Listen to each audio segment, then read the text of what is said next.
सूक्त 76वां देवता सायतन अग्नि। जो राक्षस आदि इसके चारों ओर बैठते हैं तथा हिंसा करने के लिए तत्पर हो जाते हैं, उनके हृदय से उत्पन्न प्रज्वलित अग्नि उन्हें जला दे। अधिक तपन वाले उन अग्नि देव के जीवन के लिए मैं उपक्रम करता हूँ, जिनके मुख से निकलते हुए धूम को अद्धाति नाम के ऋषि देखते हैं। विजय के इच्छुक क्षत्रिय जाति के पुरुष के द्वारा स्थापित अग्नि और दीप्त करने वाली आहुतियों को जो पुरुष जानता है, वह मृत्यु का कारण बनने वाले ऐसे स्थान में पैर नहीं रखता जहां हाथी बाघ आदि घूमते हैं। कल्याण की कामना करने वाले को शत्रु नहीं मार पाते, वह अपने समीपवर्ती शत्रुओं को भी नहीं जानता। जो क्षत्रिय इस प्रकार से महात्मा अग्नि को जानता हुआ अग्नि का नाम चिरकाल तक जीवित रहने के लिए उच्चारण करता है, शत्रु उसका वध नहीं कर पाते। सूक्त 77वां देवता जातवेद। नियंता ईश्वर की आज्ञा से जिस प्रकार आकाश और पृथ्वी अपने स्थान पर स्थित हैं, उनके मध्य में स्थित जगत भी अपने स्थान पर वर्तमान है। मेरु, मंदार आदि पर्वत भी ईश्वर के द्वारा बनाए गए स्थान पर स्थित हैं। हे नारी, उसी प्रकार मैं तुझे घर की धूनी से बांधता हूँ। बांधने का प्रकार वही है जिस प्रकार घुड़सवार दुष्ट घोड़ों को रस्सी से बांधता है। मैं उस देवता का आह्वान करता हूँ जो पीछे गमन करने वालों में व्याप्त हैं, जो नीचे गमन करने वालों में व्याप्त हैं और जो भागने वालों के लौटने की गति को रोकता है। हे जातवेद अग्नि, इस भागने वाली स्त्री को घर में स्थापित करो। तुम्हारे पाप इसे लौटाने के सैकड़ों उपाय हैं। तुम इसे मेरे पास लौटाने के लिए हजारों उपाय जानते हो। उनके द्वारा तुम इस स्त्री को पुनः मेरी ओर आकर्षित करो। सूक्त 78वां देवता चंद्रमा। प्रसिद्ध एवं समृद्धि करने वाले हवि से यह पति पुनः प्रजा और पशु आदि से समृद्ध हो। विवाह करने वाले पिता आदि जिस पत्नी को इसके समीप लाए थे, उस पत्नी की दधि, मधु, घृत आदि से हवन किए जाते हुए अग्निदेव वृद्धि करें। यह वर एवं वधु गायों के दूध से समृद्ध हो, इन्हें गायों आदि की समृद्धि प्राप्त हो। ये पति पत्नी असीमित तेज और धन के द्वारा पूर्ण काम बने। हे वर, त्वष्टा देव ने स्त्री को जन्म दिया एवं त्वष्टा ने ही तुम्हें इस स्त्री का पति बनाया। त्वष्टा देव तुम दोनों अर्थात पति पत्नी की 1000 वर्षों की दीर्घ आयु प्रदान करें। सूक्त 79वां देवता संसफान। हवि प्रदान करने के कारण आकाश के पालन करता अग्नि धान्य की वृद्धि करते हुए हमारी रक्षा करें एवं हमारे घरों की कुटिया को कभी धान्य से रहित ना बनाएं।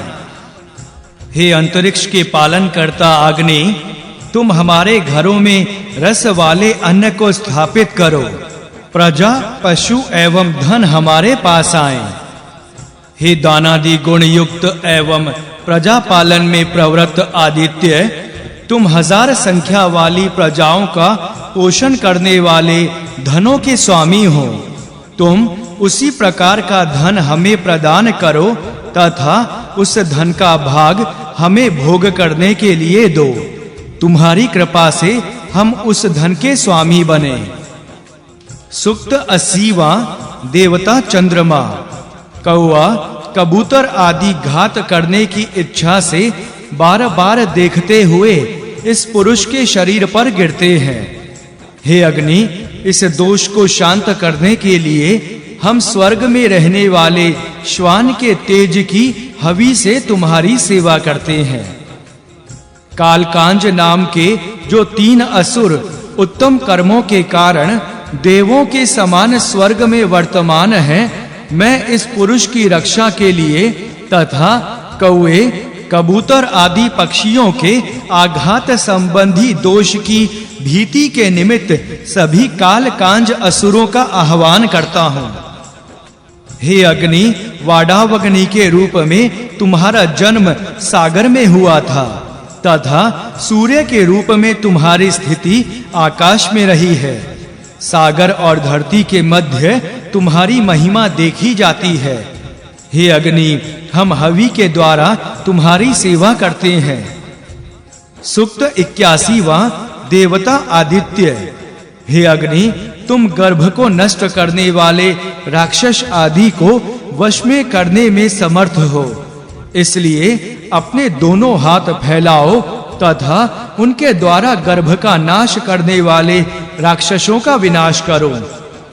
पुत्र आदि रूप प्रजा और उनके भोग के लिए धन प्रदान करते हुए अग्नि अपने हाथ फैलाकर रक्षा करें। हे कंकण, तुम गर्भ धारण करने के लिए गर्भाशय को विस्तृत करो।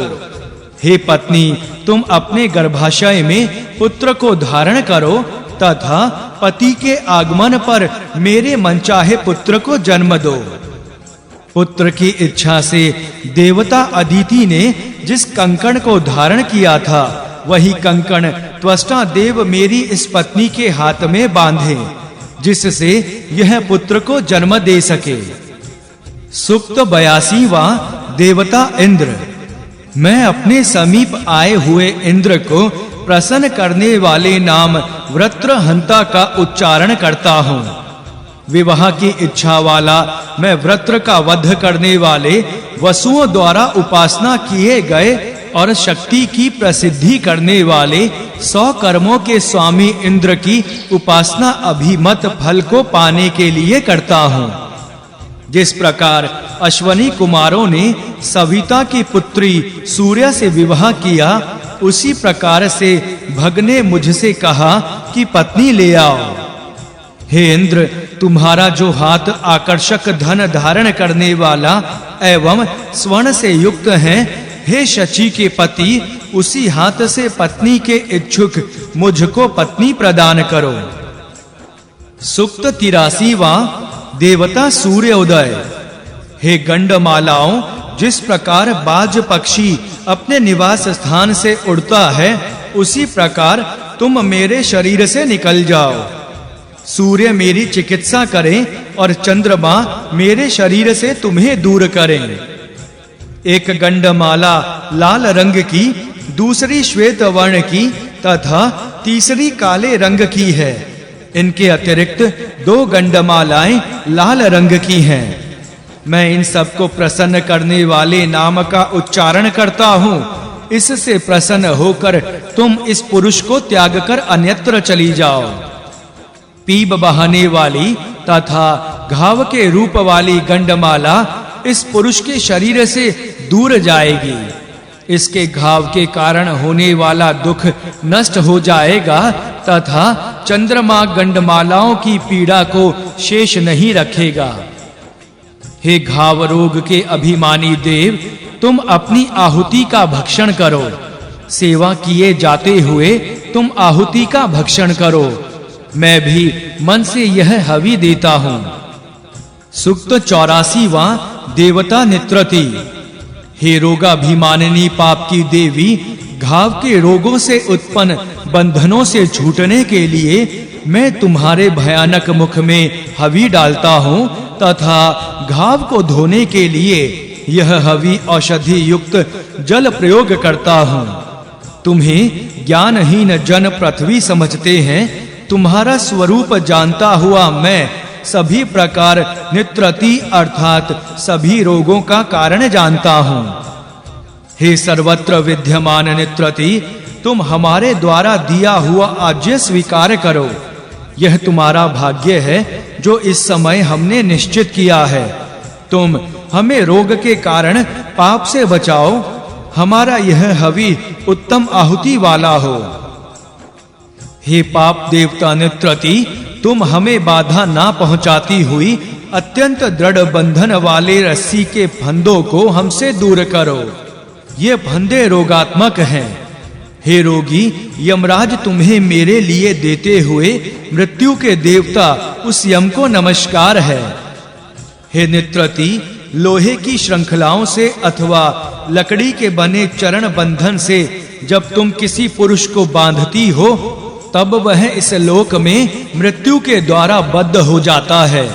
प्रसिद्ध ज्वर आदि रोग और राक्षस पिशाच आदि मृत्यु के हजारों कारण हैं। हे नित्रति, तुम मृत्यु के देव यम से और देवता पितृ आदि से तालमेल करके इस पुरुष को उत्तम सुख प्रदान करो।